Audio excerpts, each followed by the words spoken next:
क्या आपको कभी ऐसा फील हुआ है कि अब बहुत हो गया पढ़ाई, जॉब, स्ट्रगल, मुझे लाइफ में एक ठहराव चाहिए। I want to travel.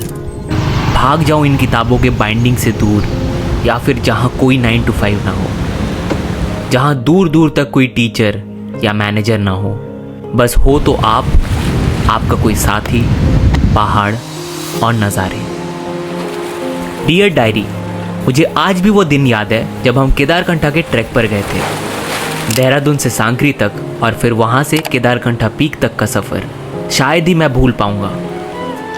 Kedarkantha दो अर्थ, केदार यानी हमारे लॉर्ड शिवा और कंठ यानी थ्रोट से बना है, जिसे थ्रोट ऑफ लॉर्ड शिवा के नाम से भी जाना जाता है।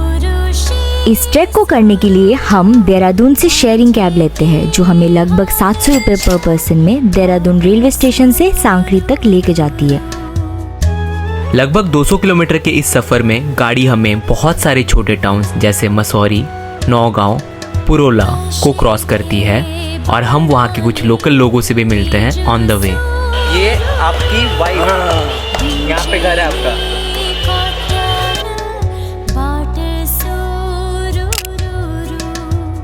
लगभग शाम में हम 5 बजे पहुंच जाते हैं सांकरी।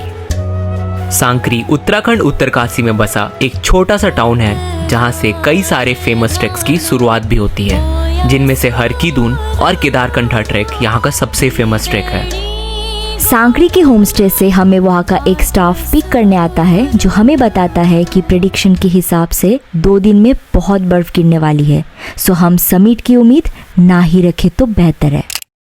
किसी भी ट्रैक के टॉप यानी पीक को समिट कहा जाता है और इस केदारकंठा के ट्रैक में टोटल 3 फेजेस हैं। एक है फ्रॉम सांकरी टू जुड़ा का तालाब, दूसरा है जुड़ा का तालाब से बेस कैंप और तीसरा है बेस कैंप से केदारकंठा पीक तक।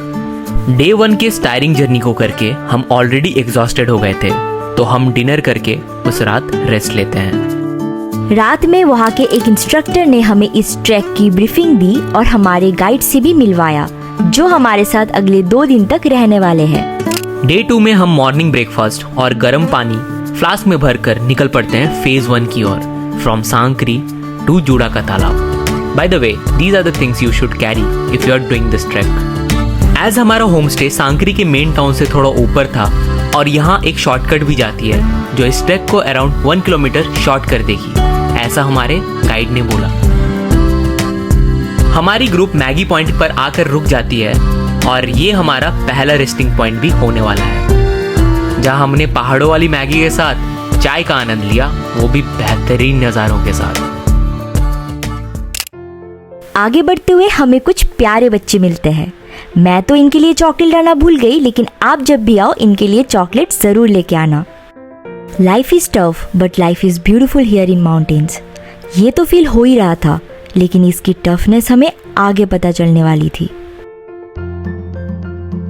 खैर, कुछ इसी तरह हम अपने पहले पड़ाव जुड़ा के तालाब से 500 मीटर्स पहले अपना कैंप सेटअप करते हैं, क्योंकि ऊपर मौसम खराब हो रहा था। हम यहाँ लंच कर ही रहे थे कि बर्फ गिरने लगती है। मैं तो इससे पहले मनाली में अपना लाइफ का पहला स्नोफॉल देखा था, पर यह एहसास थोड़ा अलग था। बर्फ गिरने से टेम्परेचर अब माइनस में जा चुका था और मानो कुछ ही मिनटों में जमीन पर कोई सफेद चादर बिछा दिया हो और आसपास का नज़ारा 10 गुना बढ़ गया था। शाम में हम अपने ग्रुप के साथ क्रिकेट खेलते हैं और रात में डिनर करके जल्दी सो जाते हैं, क्योंकि कल जुड़ा के तालाब से होते हुए बेस कैंप तक का सफर तय करना था। डे 3 में हम सुबह लगभग 9 बजे ब्रेकफास्ट के लिए उठ जाते हैं और निकल पड़ते हैं फेज 2, जो जुड़ा के तालाब से होकर बेस कैंप तक लेकर जाएगी। ओह बाय द वे, कल हमने इस ग्रुप का नाम शंभू रखा है, सो सब इसी कोड वर्ड को यूज करने वाले हैं समिट तक। शंभू शंभू शंभू। सो आगे बढ़ते हुए लगभग 1 घंटे के ट्रैकिंग के बाद हम पहुंच जाते हैं जुड़ा के तालाब कैंप साइट पर, जहां हमें दिखता है एक फ्रोजन लेक। ऐसा माना जाता है कि ये तालाब शिव जी के जटाओं से जन्म ली है। By the way, this video is in collaboration with Skyvik. They provide this amazing anamorphic lens, जिसे use करके you can multiply your cinematic skills. Skyvik has some amazing sturdy high quality tripods as well, जिसे मैं definitely recommend करता हूँ। for enhancing your photography as well as videography skills. इस give away में participate करना काफी simple है। आपको हमारे नोमैडिक सोलमेट्स के इंस्टाग्राम पेज को फॉलो करना है और इस वीडियो में कमेंट करना है आप कहाँ से हो। We will pick your random comments and give away this amazing tripod by Skyvik. खैर, थोड़ी देर और ट्रैकिंग करने के बाद हम फाइनली पहुंच जाते हैं बेस कैंप। बेस कैंप पहुंचकर हमें हमारे कैंप्स असाइन किए जाते हैं और ब्रीफिंग दी जाती है कल के समिट के लिए। Are you ready? Listen to me. Yes. यहाँ कोई कपल नहीं चलता।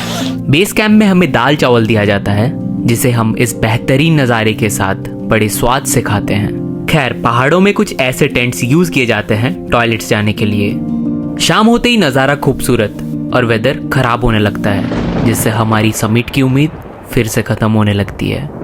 लगभग 8:30 बजे मौसम खुल जाता है और हम डिनर करते हैं। डिनर में गुड न्यूज़ आता है कि हम शायद ये समिट कल कर सकते हैं। लगभग रात के 1:30 बजे हम उठ जाते हैं। मॉर्निंग में हमें दलिया और मैगी के साथ चाय दी जाती है और फ्लास्क में गर्म पानी भरकर हम तैयार हो जाते हैं, मन में ये उम्मीद लेकर कि काश वो ड्रीमी सनराइज देख सके जिसके लिए we have came this long way. Base camp से समिट तक का ट्रेल मॉडरेट था, but as we were doing this track in December, temperature was making this track more challenging. -20 degrees was the lowest temperature recorded that day. खैर, हम baby steps लेते लेते और थोड़ा ब्रेक्स लेते हुए पहुंच जाते हैं टी पॉइंट तक। यहाँ से 1.5 किलोमीटर्स का ट्रैक बचा था समिट तक। लगभग 6:30 बजे हमें सारे पीक्स दिखने लगे थे, पर मंजिल अभी भी 1 किलोमीटर दूर था और हम एक दूसरे का सहारा बनकर आगे बढ़ रहे थे। चलते रहो, रुकना नहीं है, चलते रहो, कंटिन्यू ओनली। यहाँ से हमारा मंजिल हमें दिखने लगा था और फाइनली हम पहुँच जाते हैं समिट पर। समिट से 360 डिग्रीज में माउंटेन रेंजेस दिख रहे थे और सब इस मोमेंट को जी रहे थे। कोई इंडिया के फ्लैग को लेकर फोटो ले रहा था तो कोई वहाँ बैठकर ठंड के आनंद ले रहा था। कोई अपने बाहें फैलाकर सूर्य की किरणों को महसूस कर रहा था तो कोई वहाँ बसा गणेश जी के मंदिर पर वक्त बिता रहा था। I mean, इससे बेटर मोमेंट शायद ही हो सकता था। लाइफ में आपको एक बार ये ट्रैक जरूर करना चाहिए। ये ट्रैक इंडिया का one of the best winter track होने के साथ ही one of the most affordable track भी है। ट्रैक एंड करके आपको एक दिन होम स्टे में रखा जाएगा और एक सर्टिफिकेट भी दिया जाएगा। डिस्क्रिप्शन में आपको स्काईवीक का वेबसाइट मिल जाएगा जहां से आप उनके लेंसेज और ट्राइपॉड परचेज कर सकते हो। और गिव अवे में पार्टिसिपेट करने के लिए नोमैडिक सोलमेट्स को सब्सक्राइब करना और नीचे कमेंट करना मत भूलना। हम अपने कम्युनिटी पोस्ट के द्वारा गिव अवे विनर अनाउंस करेंगे। खैर, ये थी हमारी केदारकंठ की कहानी। मिलेंगे हम आपसे नेक्स्ट वीडियो में, तब तक के लिए travel like a nomad and be nomadic.